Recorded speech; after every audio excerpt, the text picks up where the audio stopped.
Hello guys, आज हम पढ़ेंगे इलेक्ट्रीशियन वायरमैन तथा इलेक्ट्रॉनिक से संबंधित 100 महत्वपूर्ण क्वेश्चन जो कि पहले भी एग्जाम के अंदर पूछे जा चुके हैं और जो आने वाला जो एग्ज़ाम है जो कि दिसंबर के लास्ट में होगा, एएलएम तथा एससी का जो एग्ज़ाम होगा उसके अंदर भी ये क्वेश्चन पूछे जा सकते हैं। आइए देखते हैं पहला क्वेश्चन क्या है। तो पहला क्वेश्चन है, बड़ी मशीन की बॉडी किस पदार्थ की बनी होती है। जो बड़ी जो मशीन जो होती है उसका जो योक होता है, आउटर बॉडी जो होती है वो किस पदार्थ की बनी होती है, तो वो बनी होती है कास्ट स्टील की। किसकी बनी होती है? कास्ट स्टील की बनी होती है।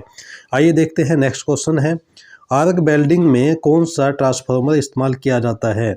जो आर्क जो वेल्डिंग जो मशीन जो है, आर्क वेल्डिंग मशीन जो है उसके अंदर जो ट्रांसफार्मर इस्तेमाल किया जाता है वह तो कौन सा ट्रांसफार्मर इस्तेमाल किया जाता है, तो वो किया जाता है स्टेप डाउन।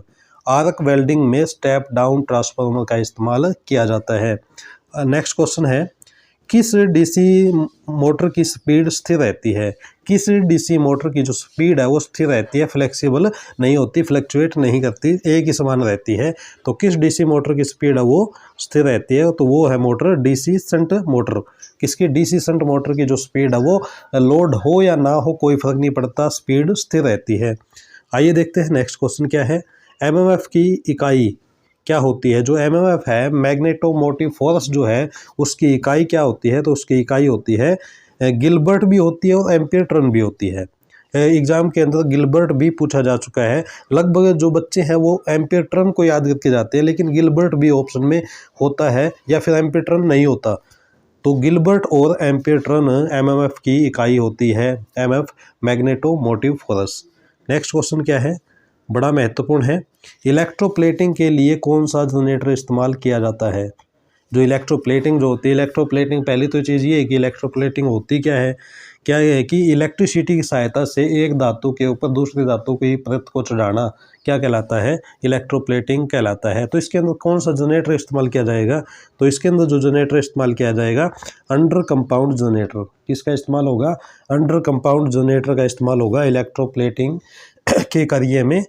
आगे देखते हैं जो नेक्स्ट क्वेश्चन है, बड़ा महत्वपूर्ण है, विद्युत धारा की गति क्या होती है। जो विद्युत धारा जो है, इलेक्ट्रिक जो करंट है उसकी गति क्या होती है, तो उसकी गति है, बहुत महत्वपूर्ण है ये, 3 गुणा 10 की शक्ति 8 मीटर सेकंड।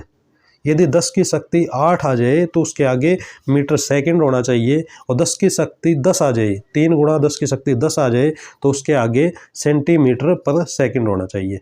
तो ये दोनों के दोनों ऑप्शन बहुत ही महत्वपूर्ण रहेंगे। 8 आ जाए तो मीटर पर सेकंड, 10 आ जाए तो सेंटीमीटर पर सेकंड। ये आंकड़े आपको याद रखने होंगे। दोनों में से कोई एक ऑप्शन भी आ सकता है, दोनों ऑप्शन भी आ सकते हैं, तो आपको कंफ्यूज नहीं होना है। तो विद्युत धारा की गति क्या होती है, 3 गुणा 10 की शक्ति 8 मीटर सेकंड और 3 गुणा 10 की शक्ति 10 सेंटीमीटर पर सेकंड, ये विद्युत धारा की गति होती है। आइए देखते हैं नेक्स्ट क्वेश्चन है, स्पेसिफिक रेजिस्टेंस की इकाई क्या होती है। एक तो होता है रेजिस्टेंस और एक होता है स्पेसिफिक रेजिस्टेंस। तो स्पेसिफिक रेजिस्टेंस की इकाई क्या होती है, तो स्पेसिफिक रेजिस्टेंस की इकाई होती है ओम मीटर। और रेजिस्टेंस की इकाई क्या होती है, रेजिस्टेंस की इकाई होती है ओम, और स्पेसिफिक की ओम मीटर। तो ये भी आप अवश्य ध्यान रखें। आगे है, अगर ट्रांसफार्मर की सेकेंडरी टर्नों को 2 गुना और साथ ही प्राइमरी वोल्टेज को आधा कर दिया जाए तो सेकेंडरी वोल्टेज में क्या, सेकेंडरी वोल्टेज का स्थान होगा। तो सेकेंडरी जो वोल्टेज है वो क्या होगी, अगर ट्रांसफार्मर की सेकेंडरी वाइंडिंग में टर्नों की संख्या 2 गुना और प्राइमरी में वोल्टेज आधी कर दी जाए तो सेकेंडरी वोल्टेज पे क्या प्रभाव पड़ेगा, ये क्वेश्चन है। तो सेकेंडरी वोल्टेज के ऊपर क्या प्रभाव पड़ेगा, कोई भी प्रभाव नहीं पड़ेगा, कोई परिवर्तन नहीं होगा। जैसे पहले जो आउटपुट मिल रही थी ट्रांसफार्मर से वही आउटपुट यहाँ पे भी मिलती रहेगी, कोई प्रभाव नहीं पड़ेगा। आइए देखते हैं नेक्स्ट क्वेश्चन है, हाई फ्रिक्वेंसी वाले ट्रांसफार्मर में किस प्रकार का कोर इस्तेमाल किया जाता है। जो हाई फ्रिक्वेंसी वाले जो ट्रांसफार्मर होते हैं उसमें कौन सी कोर का इस्तेमाल किया जाता है, किस कोर का इस्तेमाल किया जाता है। ये जो कोर है एयर कोर, किसका भी, एयर कोर का इस्तेमाल किया जाता है हाई फ्रिक्वेंसी वाले ट्रांसफार्मर में। आइए देखते हैं नेक्स्ट क्वेश्चन, किस नियम को नोड नियम के नाम से जाना जाता है। किस नियम को नोड नियम के नाम से जाना जाता है, तो वो नियम है किरचॉफ्स, जो प्रथम जो नियम है उसको क्या जाना जाता है, नोड का नियम के नाम से जाना जाता है। आइए, जो मैश का जो नियम है वो किरचॉफ्स का द्वितीय नियम है, दूसरा नियम है केवीएल को मैश का नियम और नोड नियम जो है केसीएल नोड नियम है। आइए देखते हैं नेक्स्ट क्वेश्चन है, full charge lead acid battery की पॉजिटिव इलेक्ट्रोड का रंग कैसा होता है? जो full charge lead acid battery है उसका जो पॉजिटिव इलेक्ट्रोड का जो रंग है वो रंग कैसा होता है पॉजिटिव इलेक्ट्रोड का? तो पॉजिटिव इलेक्ट्रोड का कैसा होता है? रेडियस ब्राउन होता है और नेगेटिव इलेक्ट्रोड ग्रे कलर का होता है। क्या अभी जो पॉजिटिव इलेक्ट्रोड क्या है ब्राउन होता है, रेडियस ब्राउन, और नेगेटिव इलेक्ट्रोड होता है वो ग्रे रंग का होता है full charge lead acid battery का। नेक्स्ट क्वेश्चन है, पावर ट्रांसफार्मर में कोर के नज़दीक कौन सी वाइंडिंग होती है? पावर ट्रांसफार्मर में कोर के नज़दीक कौन सी वाइंडिंग होती है? जो कोर जो होती है बनी हुई होती है लोहे की, ये जो कोर बनी होती है सिलिकॉन स्टील की जो बनी होती है, तो उसके नज़दीक कौन सी वाइंडिंग होती है पावर ट्रांसफार्मर में? तो वो होती है low voltage winding. Power transformer में कोर के नज़दीक लो वोल्टेज वाइंडिंग होती है, चाहे वो लो वोल्टेज वाइंडिंग प्राइमरी हो, चाहे लो वोल्टेज वाइंडिंग वो सेकेंडरी हो, ये अलग बात है। ठीक है, ये कोर के नज़दीक जो होगी वो लो वोल्टेज वाइंडिंग ही होगी। आगे है क्वेश्चन, बड़ा महत्वपूर्ण है, और जो बैटरी से संबंधित जितने क्वेश्चन बनते हैं बड़े महत्वपूर्ण है, एग्जाम ओरिएंटेड है क्वेश्चन है, वो सभी क्वेश्चन लगभग किसी न किसी एग्जाम में पहले भी पूछे जा चुके हैं। बैटरी से और ट्रांसफार्मर से, जनरेटर से, अल्टरनेटर से, ये जो लेसन है यहाँ से एग्जाम के अंदर क्वेश्चन ज़्यादातर पूछे जाते हैं। जैसे सेफ्टी वाला जो टूल जो हो गए हैं वहाँ से भी एग्जाम के अंदर क्वेश्चन पूछे जा चुके हैं और पूछे जाते हैं। सिंबल जो है, सिंबल भी अति महत्वपूर्ण रहेंगे, लगभग 2-3 नंबर के जो सिंबल है वो भी आने की संभावना रहेगी, 2 या 3। आगे देखते हैं जो क्वेश्चन है, लेड एसिड बैटरी में इलेक्ट्रोड से कितने ऊपर तक इलेक्ट्रोलाइट होना चाहिए? जो लेड एसिड बैटरी है उसमें H2SO4 इलेक्ट्रोलाइट इस्तेमाल किया जाता है, तो वो इलेक्ट्रोड से कितना ऊपर होना चाहिए? भाई जितनी जो प्लेटें जो इस्तेमाल की जाती है बैटरी में उससे ऊपर ही इलेक्ट्रोलाइट होना चाहिए, नीचे नहीं होना चाहिए। तो क्या है 10 से 15 mm, क्या है 10 से 15 mm ऊपर ही इलेक्ट्रोलाइट होना चाहिए इलेक्ट्रोड के। आगे देखते हैं, स्कॉट कनेक्शन क्यों इस्तेमाल किए जाते हैं? जो स्कॉट जो कनेक्शन है वो इस्तेमाल क्यों किए जाते हैं?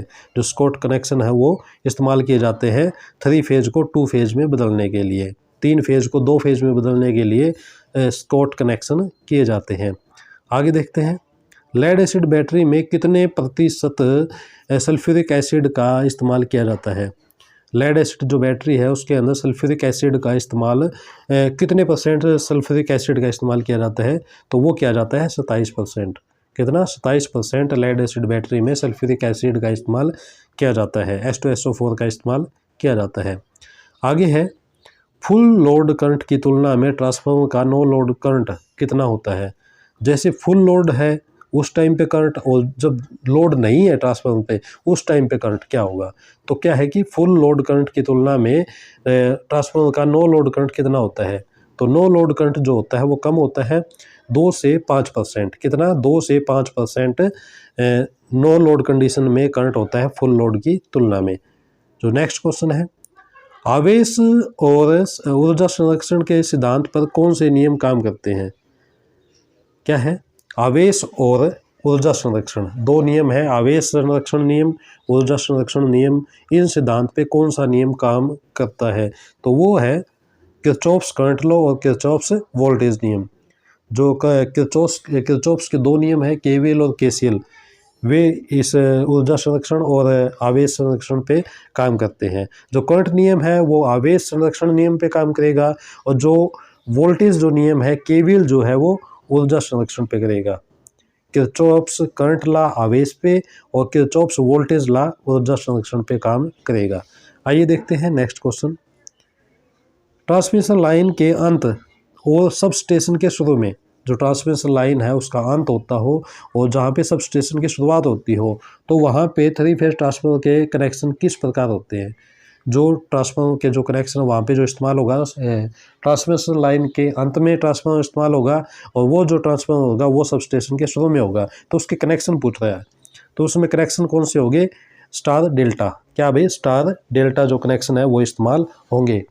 नेक्स्ट क्वेश्चन है, यदि कोई डायोड एक तरफ कम और दूसरी तरफ अधिक प्रतिरोध दिखाए तो डायोड खालिस्तान होगा। क्या होगा भाई, यदि एक डायोड है, एक तरफ तो कम प्रतिरोध दिखाए, दूसरी तरफ अधिक दिखाए, तो वो डायोड क्या होगा, वो अच्छा डायोड माना जाता है। एक तरफ तो कम प्रतिरोध दिखाए, दूसरी तरफ अधिकतम दिखाए, तो उसको अच्छा डायोड ही माना जाता है। इलेक्ट्रिसिटी की एसआई यूनिट क्या होती है? इलेक्ट्रिसिटी की जो एसआई यूनिट है वो क्या होती है? तो वो एसआई यूनिट होती है कूलाम। इलेक्ट्रिसिटी की एसआई यूनिट कूलाम होती है। आगे है, ट्रांसफार्मर के किस भाग में हिस्टैरिसीस लॉस होता है? ट्रांसफार्मर के किस भाग में हिस्टैरिसीस लॉस होता है? तो वो होता है कोर में। हिस्टैरिसीस लॉस कैसे होता है? मैग्नेट का कम अधिक होना। क्या भाई, मैग्नेट का कम अधिक होना, फ्लक्चुएट होना, उसको हिस्टैरिसीस लॉस कहा जाता है। उसके कारण जो लॉस होता है वो हिस्टैरिसीस लॉस होता है और ये कोर के अंदर होता है। आगे है, ट्रांसफार्मर में आयरन लॉस को ज्ञात करने के लिए कौन सा टेस्ट इस्तेमाल किया जाता है? कौन सा टेस्ट किया जाता है? आयरन लॉस को ज्ञात करने के लिए ट्रांसफार्मर के अंदर ओपन सर्किट टेस्ट और जो शॉर्ट सर्किट जो टेस्ट इस्तेमाल किया जाता है वो कोर लॉस को, ये जो कोर लॉस है, कॉपर लॉस है, उसको ज्ञात करने के लिए शॉर्ट सर्किट, आयरन लॉस ज्ञात करने के लिए ओपन सर्किट टेस्ट इस्तेमाल किया जाता है। आगे है, कैपेसिटर स्टार्ट मोटर में कौन सा कैपेसिटर इस्तेमाल किया जाता है? जो मोटर कैपेसिटर से स्टार्ट होती है, कैपेसिटर स्टार्ट मोटर में कौन सा कैपेसिटर इस्तेमाल किया जाता है? तो उसके अंदर इलेक्ट्रोलाइट कैपेसिटर इस्तेमाल किया जाता है।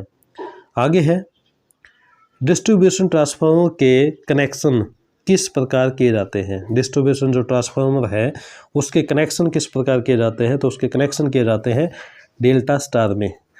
डिस्ट्रीब्यूशन ट्रांसफार्मर है उसका जो कनेक्शन है डेल्टा स्टार में किए जाते हैं, और जो ट्रांसमिशन लाइन के अंत में और सब स्टेशन के शुरू में जो ट्रांसफार्मर होता है उसके जो कनेक्शन होते हैं इससे अलग होते हैं, वो होते हैं स्टार डेल्टा में, और डिस्ट्रीब्यूशन के होते हैं डेल्टा स्टार में। और डिस्ट्रीब्यूशन ट्रांसफार्मर के डेल्टा स्टार में ही कनेक्शन क्यों किए जाते हैं? क्योंकि वहाँ पे सप्लाई को डिस्ट्रीब्यूट करना होता है, कस्टमर को, कंज्यूमर को इसकी स्टार कनेक्शन की आवश्यकता होती है, क्योंकि उसको न्यूट्रल की आवश्यकता होती है। जो न्यूट्रल जो मिलता है वो स्टार कनेक्शन से मिलता है, डेल्टा कनेक्शन से न्यूट्रल कनेक्शन नहीं मिलता। इसलिए कस्टमर को न्यूट्रल चाहिए तो न्यूट्रल स्टार से मिलेगा, तो डेल्टा स्टार में डिस्ट्रीब्यूशन ट्रांसफार्मर के कनेक्शन किए जाते हैं। आगे है, रेलवे इलेक्ट्रिफिकेशन और हाई वोल्टेज पर कौन सा सर्किट ब्रेकर इस्तेमाल किया जाता है? ये जो रेलवे जो है इलेक्ट्रिफिकेशन या फिर हाई वोल्टेज पर कौन सा सर्किट ब्रेकर इस्तेमाल किया जाता है? तो वो किया जाता है SF6। क्या किया जाता है? SF6 इस्तेमाल किया जाता है। आगे है, ELCB अर्थ लीकेज सर्किट ब्रेकर क्या है? ELCB की फुल फॉर्म क्या है? अर्थ लीकेज सर्किट ब्रेकर किस सिद्धांत पर कार्य करती है? तो ये रेजिडुअल करंट के ऊपर, क्या भाई, रेजिडुअल करंट के ऊपर ELCB काम करती है, ये सिद्धांत होता है। आगे है, ऐसा कौन सा ट्रांसफार्मर होता है जिसमें सिर्फ एक ही वाइंडिंग होती है? ऐसा कौन सा ट्रांसफार्मर है जिसमें सिर्फ एक ही वाइंडिंग होती है? तो वो जो होता है ट्रांसफार्मर ऑटो ट्रांसफार्मर। इस एक वाइंडिंग से ही टेपिंग करके सेकेंडरी वाइंडिंग जो होती है उसको निकाला जाता है। प्राइमरी वाइंडिंग, पूरी जो वाइंडिंग है वो प्राइमरी, उसमें से टेपिंग करके सेकेंडरी वाइंडिंग को तैयार किया जाता है। सिर्फ होती एक ही वाइंडिंग है ऑटो ट्रांसफार्मर में। आगे है, ड्राई सिलिका जेल का रंग कैसा होता है? जो ड्राई सिलिका जेल जो है उसका रंग कैसा होता है? जो सिलिका जेल इस्तेमाल ट्रांसफार्मर के अंदर इस्तेमाल किया जाता है नमी को सोखने के लिए। जो ट्रांसफार्मर में ऑयल में जो नमी होगी जो ट्रांसफार्मर को शॉर्ट कर सकती है, तो उस नमी को सोखने के लिए सिलिका जेल का उपयोग किया जाता है। तो इसमें पूछा है कि ड्राई सिलिका जेल का उपयोग ब्लू होता है। जब ड्राई सिलिका जेल होती है तो वो ब्लू होती है जब वो नमी को सोख लेती है। क्या भाई, जब सिलिका जेल नमी को सोख लेती है तो उसका रंग गुलाबी हो जाता है। क्या हो जाता है? गुलाबी हो जाता है। ड्राई कंडीशन में ब्लू होता है और नमी को सोखने के बाद में उसका रंग गुलाबी हो जाता है। आइए देखते हैं आगे जो क्वेश्चन है। एल्यूमिनियम की सोल्डरिंग में सोल्डर अल्का पी का इस्तेमाल किया जाता है। एल्यूमिनियम के जो सोल्डरिंग है उसमें सोल्डर के रूप में अल्का पी का इस्तेमाल किया जाता है। अल्का पी किन किन धातुओं का मिश्रण है? किन किन धातुओं का मिश्रण होता है अल्का पी में? तो उस अल्का पी में क्या होता है? लेड 51% होता है, टिन 31% होता है, जिंक और कैडमियम 9% होता है। ये जो मिश्रण होता है अल्का पी का मिश्रण होता है जो सोल्डर के रूप में इस्तेमाल किया जाता है एल्यूमिनियम को सोल्डरिंग करने के लिए। दो एल्यूमिनियम की धातुओं को जोड़ने के लिए अलग का पी सोल्डर का इस्तेमाल किया जाता है। उसमें लेड 51%, टीन 31% और जिंक और कैडमियम 9% होते हैं। आगे है RCCB की फुल फॉर्म क्या होती है।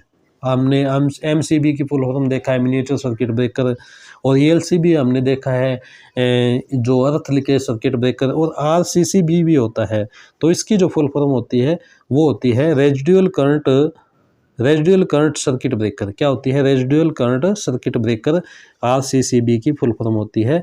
और ये एग्जाम के अंदर पहले भी पूछी जा चुकी है। जैसे MCCB है, इसकी भी फुल फॉर्म एग्जाम के अंदर पूछी जा चुकी है। तो इसकी क्या होती है full form? Moulded cased circuit breaker. Moulded case circuit breaker. आगे है मैक्सिमम एफिशिएंसी पर ट्रांसफार्मर में कॉपर लॉस XYZ है।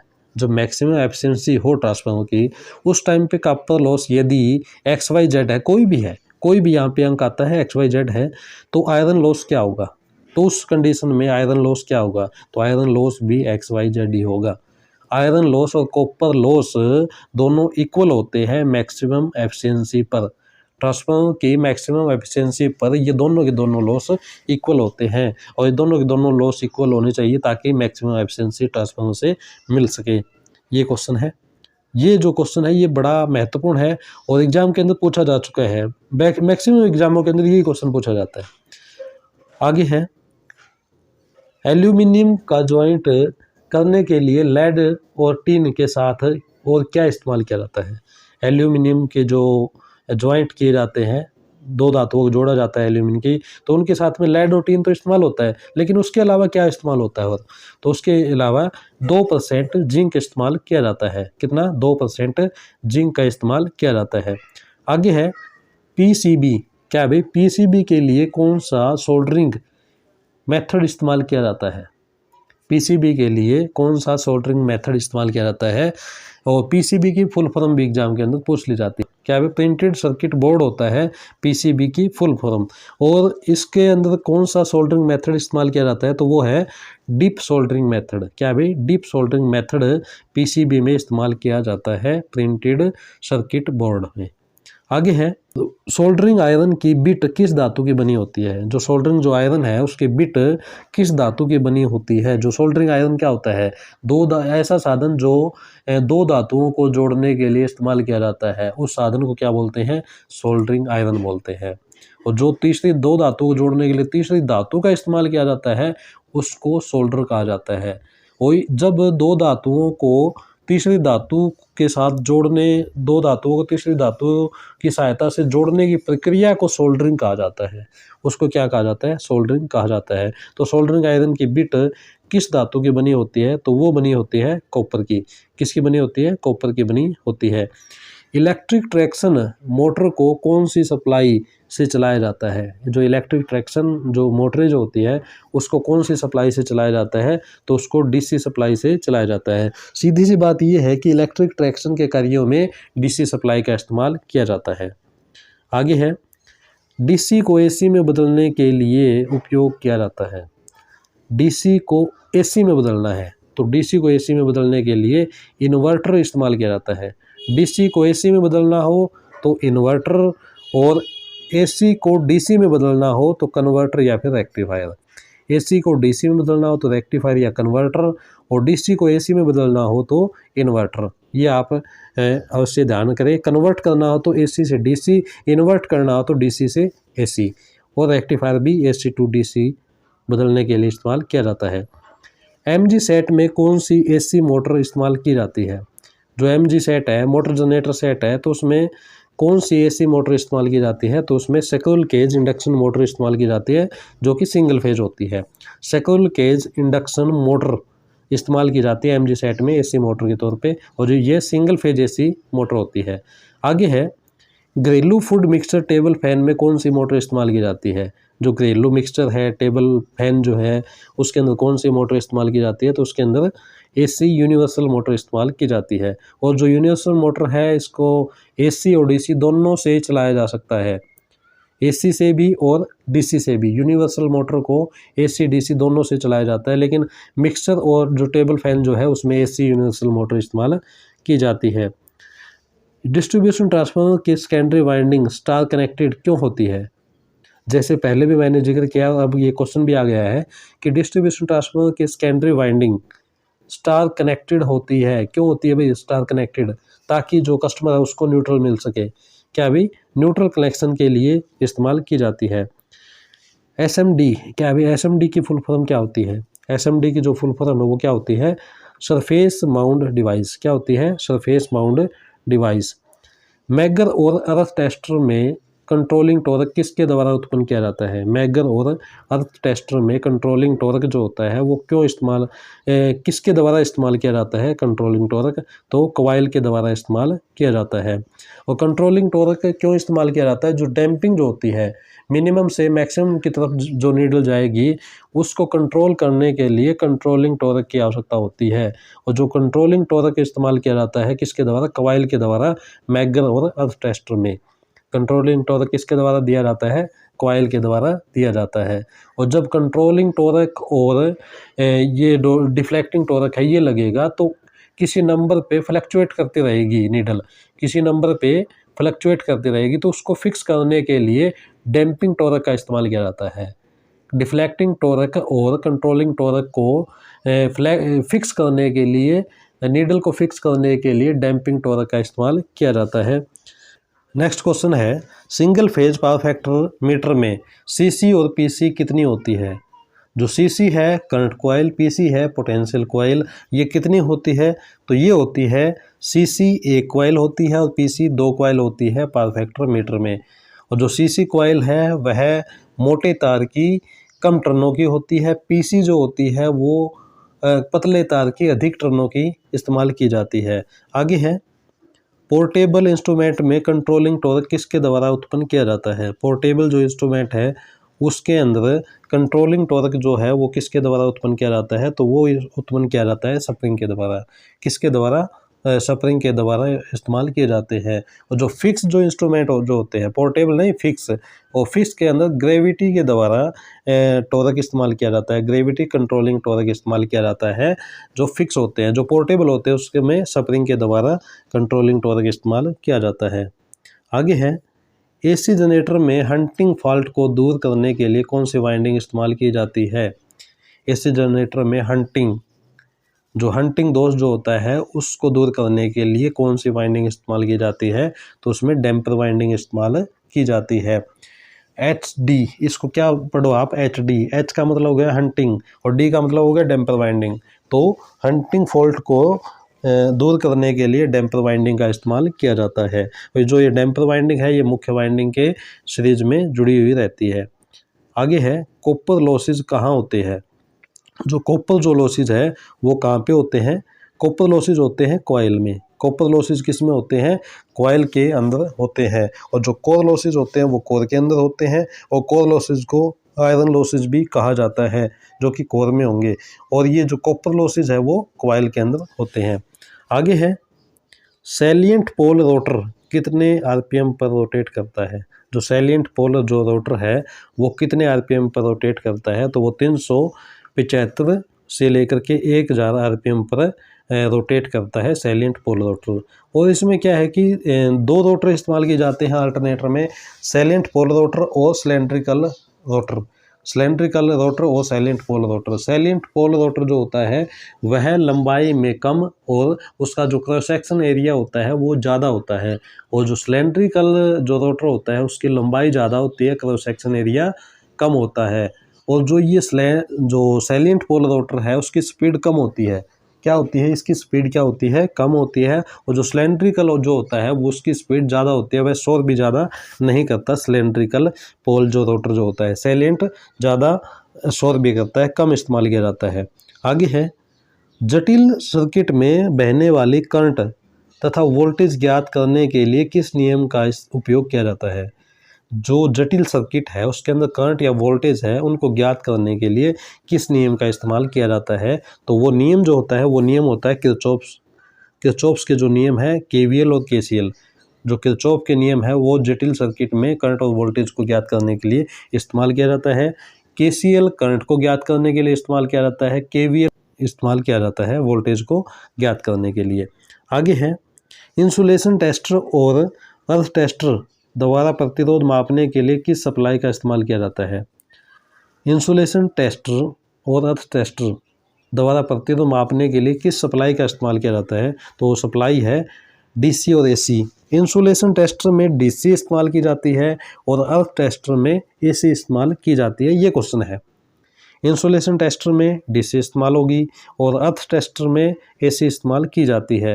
और ये यदि आपको क्वेश्चन पसंद आते हैं, ये जो छोटा सा प्रयास है ये आपको पसंद आता है, तो चैनल को सब्सक्राइब अवश्य करें।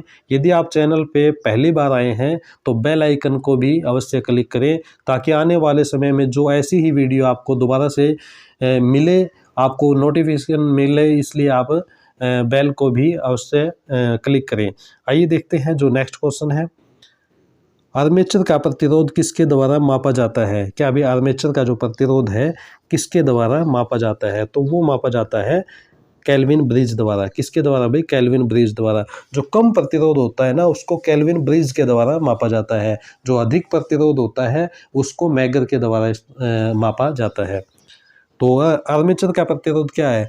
कम होना चाहिए। क्या होना चाहिए भाई? कम होना चाहिए। और कम प्रतिरोध को मापने के लिए केल्विन ब्रिज का इस्तेमाल किया जाता है। आगे है इलेक्ट्रिक ट्रैक्शन के कार्यों में किस मोटर का इस्तेमाल किया जाता है। जो इलेक्ट्रिक ट्रैक्शन है उसमें डीसी सीरीज मोटर का इस्तेमाल किया जाता है। डीसी मोटर का तो इस्तेमाल होता है, लेकिन डीसी सीरीज मोटर का एकदम से कट लगाना हो तो वहाँ पे डीसी सीरीज मोटर का इस्तेमाल किया जाता है इलेक्ट्रिक ट्रैक्शन में। बिना, एक और मैं बता देता हूँ, डीसी सीरीज जो मोटर है उसको बिना लोड के कभी भी नहीं चलाना चाहिए। बिना लोड के कभी भी नहीं चलाना चाहिए डीसी सीरीज मोटर को। यदि आप डीसी सीरीज मोटर को बिना लोड के चलाते हैं तो यह इतनी स्पीड होती है इसकी कि यह अपने आप को भी नुकसान पहुंचा सकती है, जिसके ऊपर लगी हुई फाउंडेशन को भी नुकसान पहुंचा सकती है, और वहाँ पे जो कामगार जो है, कर्मचारी जो है, उसको भी नुकसान पहुंचा सकती है।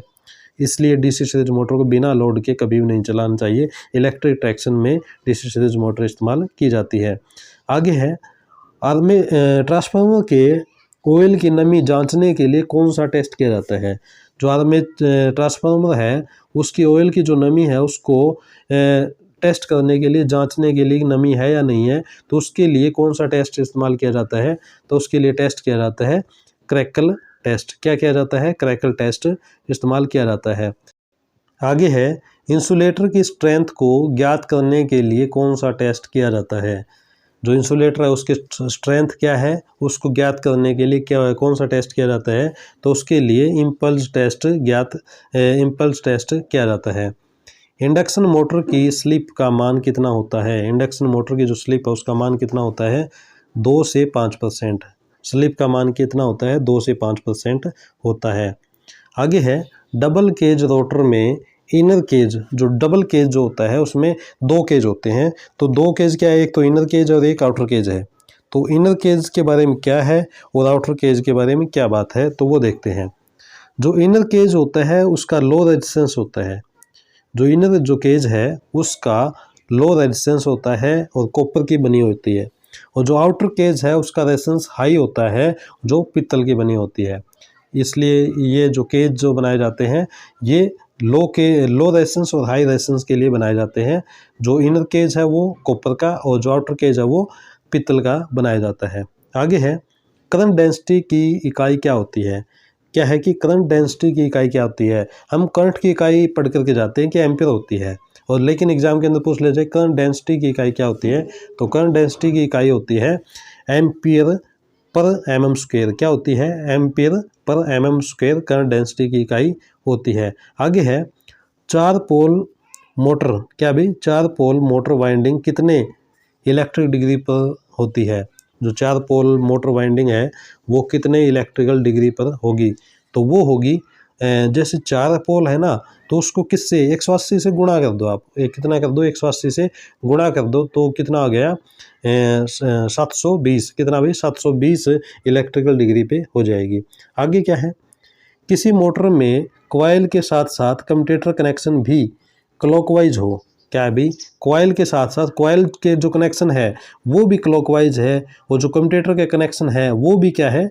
क्लॉकवाइज है। तो वो वाइंडिंग क्या कहलाएगी? तो वाइंडिंग कहलाएगी प्रोग्रेसिव लैप और या वेव वाइंडिंग, प्रोग्रेसिव लैप या वेव वाइंडिंग कहलाएगी। आगे है, किसी मोटर में अगर कॉइल क्लॉकवाइज और commutator segment connection anti clockwise हो, कॉइल तो क्लॉकवाइज कनेक्शन में हो लेकिन उसके जो सेगमेंट कम्यूटेटर के जो सेगमेंट कनेक्शन है वो एंटी क्लॉकवाइज हो, तो उस वाइंडिंग को हम क्या कहेंगे? तो उस वाइंडिंग को हम कहेंगे रिट्रोगेसिव, क्या कहेंगे?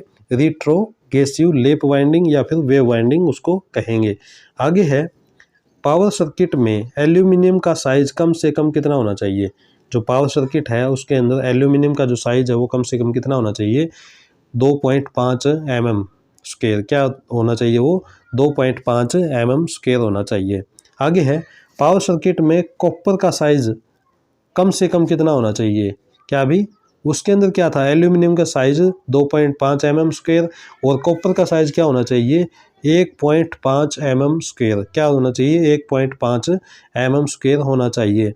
आगे है, लाइन क्लिप किस पदार्थ की बनी होती है? जो लाइन क्लिप है वो किस पदार्थ की बनी होती है? तो वो टिन की बनी होती है। किसकी? लाइन क्लिप टिन की बनी होती है। और लिंक क्लिप जो है वो किस पदार्थ की बनी होती है?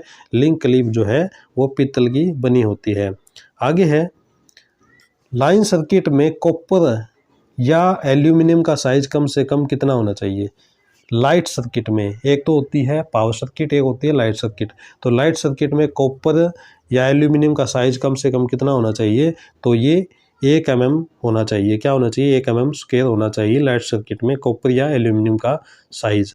स्थायी चुंबक के लिए किस पदार्थ का इस्तेमाल किया जाता है? जो स्थायी चुंबक यदि हमें बनानी हो तो उसके लिए किसका इस्तेमाल किया जाता है? स्थायी चुंबक के लिए इस्तेमाल किया जाता है जैसे इस्पात का, किसका भाई? इस्पात का इस्तेमाल किया जाता है स्थायी चुंबक के लिए। लेकिन अस्थायी चुंबक बनानी हो, हमें इलेक्ट्रोमैग्नेट बनानी हो तो सॉफ्ट आयरन का इस्तेमाल किया जाता है। इसके अंदर ये क्या है कि एक क्वेश्चन ये थोड़ा सा मिसप्रिंट हो गया है, और ये क्या है कि अस्थायी चुंबक यदि हमें बनानी हो तो अस्थायी चुंबक के लिए तो सॉफ्ट आयरन और स्थायी चुंबक के लिए इस्पात का इस्तेमाल किया जाता है।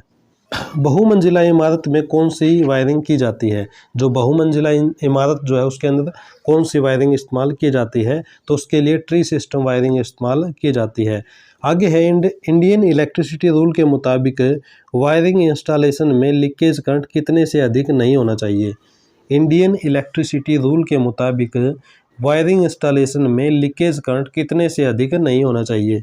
तो कितने से अधिक नहीं होना चाहिए? तो फुल लोड करंट का 1/5000वें भाग के, इससे अधिक नहीं होना चाहिए फुल लोड करंट का। यदि फुल लोड करंट कुछ है तो उसका क्या है? उसका भी 5000वें भाग से अधिक नहीं होना चाहिए लीकेज करंट। आगे है, एक आइडल एमीटर का आंतरिक प्रतिरोध कितना होता है? जो आइडल एमीटर है उसका आंतरिक प्रतिरोध कितना होता है? तो उसका 0 होता है। कितना होता है? 0। और एक आइडल वोल्टमीटर का आंतरिक प्रतिरोध कितना होता है? तो इसका अनंत होता है। यदि एमीटर का पूछे तो क्या है कि एमीटर का जो प्रतिरोध क्या होता है? कम से कम होता है आंतरिक प्रतिरोध, और जो वोल्टमीटर होता है उसका आंतरिक प्रतिरोध ज़्यादा होता है। जब आइडल की बात हो जाए तो जो कम होता है वो 0 हो जाएगा। तो आइडल एमीटर का आंतरिक प्रतिरोध क्या होता है? 0। और वोल्ट मीटर का प्रतिरोध ज़्यादा होना चाहिए, तो यदि आइडल कंडीशन पूछे तो अनंत होना चाहिए। आगे है, कौन से 3 फेज सिस्टम में न्यूट्रल कनेक्शन प्राप्त होता है? कौन से 3 फेज कनेक्शन में न्यूट्रल प्राप्त होता है? तो स्टार कनेक्शन से न्यूट्रल प्राप्त होता है। कौन सी रिले AC और DC दोनों पर काम करती है? तो वो करती है इम्पल्स रिले। इम्पल्स रिले जो है वो AC DC दोनों के ऊपर काम करती है। आगे है, घरेलू वायरिंग में कौन सा सर्किट ब्रेकर स्विच के रूप में इस्तेमाल किया जाता है? तो वो क्या जाता है? MCB। क्या इस्तेमाल की जाती है? MCB इस्तेमाल किया जाता है। MCB की फुल फॉर्म क्या है? Miniature circuit breaker. क्या होती है? Miniature circuit breaker. आगे है, DC जनरेटर में अधिक वोल्टेज तथा कम करंट के लिए कौन सी वाइंडिंग उपयोग की जाती है? DC जनरेटर में अधिक वोल्टेज तथा कम करंट के लिए, वोल्टेज क्या चाहिए हमें? अधिक।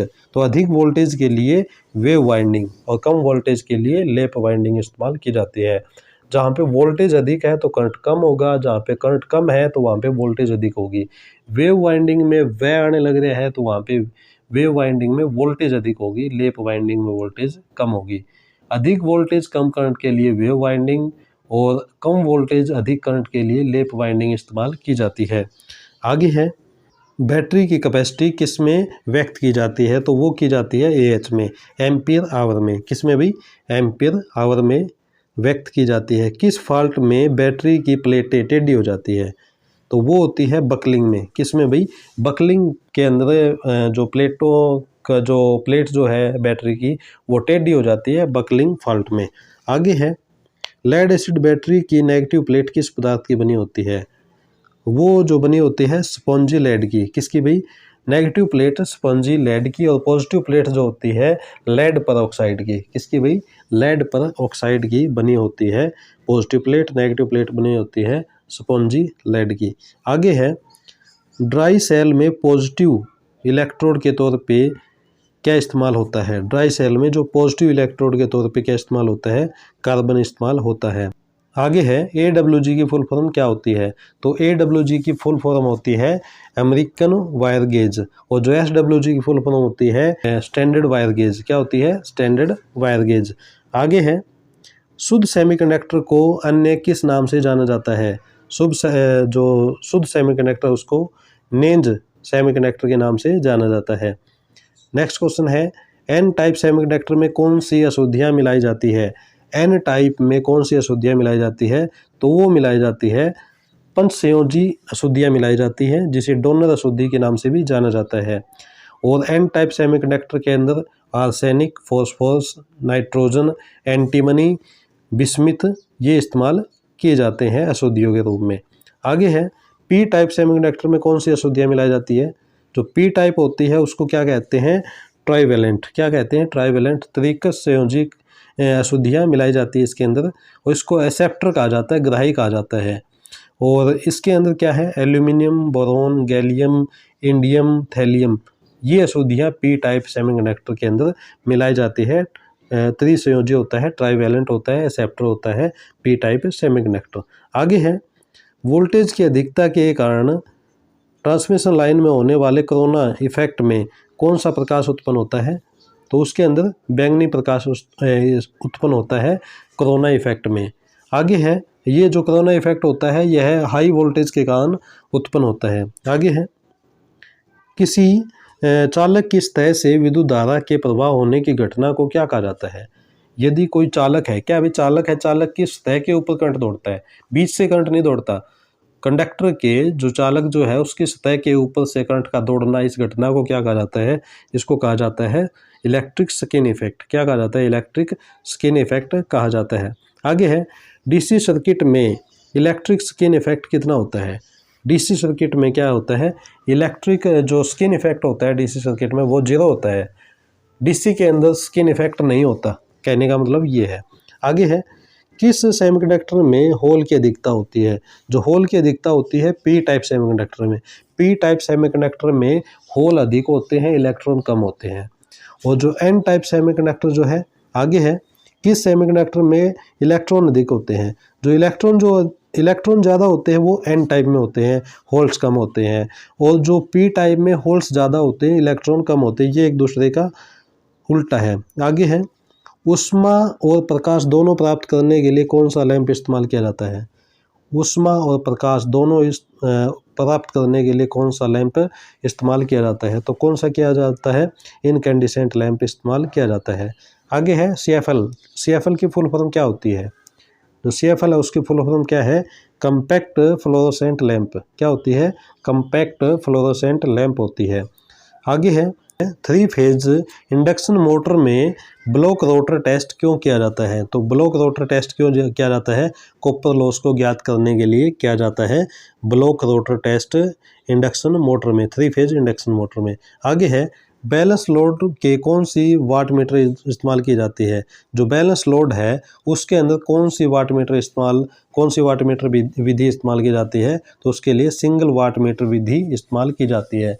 यदि बैलेंस लोड हो तो उसमें सिंगल वाट मीटर विधि, यदि अनबैलेंस लोड हो तो उसके अंदर 3 वाट मीटर विधि का इस्तेमाल किया जाता है। आगे है 3 फेज स्टार कनेक्शन में लाइन करंट होती है। जो 3 फेज स्टार कनेक्शन होती है वो लाइन करंट फेज करंट के इक्वल होती है। जो स्टार कनेक्शन होता है उसके अंदर करंट सेम होती है, लाइन करंट और फेज करंट। डेल्टा जो कनेक्शन होता है उसके अंदर वोल्टेज सेम होती है, चाहे वो फेज वोल्टेज हो चाहे वो लाइन वोल्टेज हो। डेल्टा कनेक्शन में वोल्टेज सेम और स्टार कनेक्शन में करंट सेम होता है। आगे है, सिंगल फेज मोटर में कौन सा स्टार्टर इस्तेमाल किया जाता है। जो सिंगल फेज मोटर जो है उसके अंदर जो स्टार्टर इस्तेमाल किया जाता है तो उसके अंदर स्टार्टर किया जाता है ड्यूअल स्टार्टर। क्या इस्तेमाल किया जाता है? ड्यूअल स्टार्टर इस्तेमाल किया जाता है। आगे है, सिंगल कोर फ्लेक्सिबल केबल में फेज वायर का रंग कैसा होता है। सिंगल कोर फ्लेक्सिबल केबल में फेज वायर का रंग, वैसे तो फेज वायर का रंग कैसा होता है? फेज वायर का रंग लाल होता है, लेकिन फ्लेक्सिबल केबल की बात हुई है तो यहाँ पे क्या आएगा? ब्राउन। क्या आएगा? ब्राउन। फेज वायर जो होती है फ्लेक्सिबल केबल में वहाँ पे ब्राउन रंग का भी इस्तेमाल किया जाता है। आगे है, कंडक्टर का आर्थिक आकार निर्धारित करने के लिए कौन सा नियम उपयोग किया जाता है। कंडक्टर का जो आर्थिक आकार है तो उसको निर्धारित करने के लिए कौन सा नियम इस्तेमाल किया जाता है? तो उसके लिए केल्विन का नियम इस्तेमाल किया जाता है। नाइक्रोम का वर्किंग टेम्परेचर कितना होता है? नाइक्रोम का वर्किंग टेम्परेचर होता है 1400 डिग्री सेल्सियस। कितना भाई? 1400 डिग्री सेल्सियस। और नाइक्रोम दो धातुओं से मिलकर बनी होती है, निकल और क्रोमियम से। किससे भाई? निकल और क्रोमियम से मिलकर के बनी होती है। और जो नाइक्रोम जो होता है वो हीटर के एलिमेंट को बनाने के लिए इस्तेमाल किया जाता है। हीटर के अंदर नाइक्रोम इस्तेमाल होता है, बल्ब के अंदर टंगस्टन इस्तेमाल होता है, और जो यूरेका इस्तेमाल की जाती है वो रियोस्टेट में इस्तेमाल की जाती है।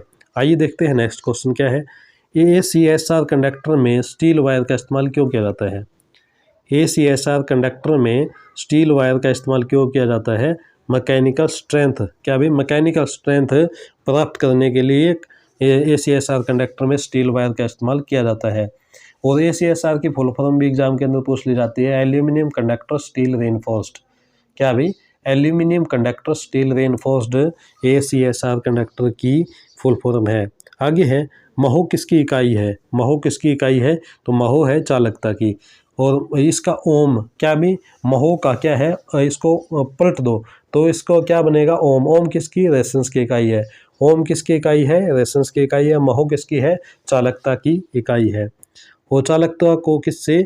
जी से डिनोट किया जाता है। आगे है, फ्यूज वायर खालिस्तान का बना होता है। जो फ्यूज वायर है वो किसका बना होता है? लेड और टीन का बना होता है। किसका भी? लेड और टीन का। लेड 63% और टीन 37% होती है। मेल्टिंग पॉइंट और प्रतिरोध इसका दोनों क्या होते हैं? कम होते हैं। गलनांक और प्रतिरोध दोनों फ्यूज वायर का कम होता है। लेड और टीन का बना होता है फ्यूज वायर। आगे है, सिंक्रोनस मोटर के स्टेटर को खालिस्तान सप्लाई तथा रोटर को खालिस्तान सप्लाई दी जाती है। सिंक्रोनस मोटर है उसको स्टेटर को क्या? AC सप्लाई दी जाती है, और जो रोटर जो होता है उसको DC। स्टेटर को AC सप्लाई और रोटर को DC सप्लाई दी जाती है सिंक्रोनस मोटर में। और जो सिंक्रोनस स्पीड, ये फार्मूला एग्जाम के अंदर आ जाता है, या फिर फार्मूले के हिसाब से पूछा जाता है, या फिर क्वेश्चन आ सकता है, न्यूमेरिकल भी आ सकता है। तो सिंक्रोनस स्पीड निकालने का फार्मूला क्या है? 120 F/P। 120 F/P। F का मतलब फ्रिक्वेंसी, P का मतलब पोल। ये एग्जाम के अंदर आप याद करके जाएंगे। आगे है, अंतिम क्वेश्चन है इस लेक्चर का। नमी सोखने के बाद नमी सोखने की क्षमता खो देने पर, यह क्या है कि नमी सोख ली, सिलिका जेल ने क्या है? नमी को सोख लिया। और एक ऐसा भी पॉइंट आएगा जब नमी सोखने की क्षमता है वो सिलिका जेल खो देगा। तो उस कंडीशन में नमी सोखने की क्षमता को खो देने के बाद, खो देने पर सिलिका जेल का रंग कैसा होता है? सूखी अवस्था में सिलिका जेल का रंग ब्लू होता है। नमी सोखने के बाद में, नमी की कंडीशन में सिलिका जेल का रंग गुलाबी हो जाता है। और नमी सोखने की क्षमता को खो देने के बाद में सिलिका जेल का रंग कैसा होता है? तो वो होता है बैंगनी। क्या होता है? बैंगनी। शुरू में सिलिका जेल का रंग ब्लू, नमी को सोखने के बाद में सिलिका जेल का रंग गुलाबी, और नमी को सोखने के बाद, नमी सोखने की क्षमता को खो देने की स्थिति में सिलिका जेल का उपयोग कैसा होता है? बैंगनी होता है। और सिलिका जेल को धूप के अंदर सुखा करके दोबारा से भी इस्तेमाल किया जा सकता है। ये छोटा सा प्रयास आपको कैसा लगा आप कमेंट बॉक्स में बताएं, और यदि आप चैनल पर नए हैं तो चैनल को सब्सक्राइब करें और बेल आइकन को अवश्य क्लिक करें। अगर आपको यह प्रयास पसंद आया तो ज़्यादा से ज़्यादा शेयर करें, ताकि ज़्यादा से ज़्यादा बच्चों को इसका बेनिफिट मिल सके और ALM तथा SA की तैयारी कर सके। अभी के लिए इतना, आगे फिर मिलेंगे, तब तक के लिए नमस्कार।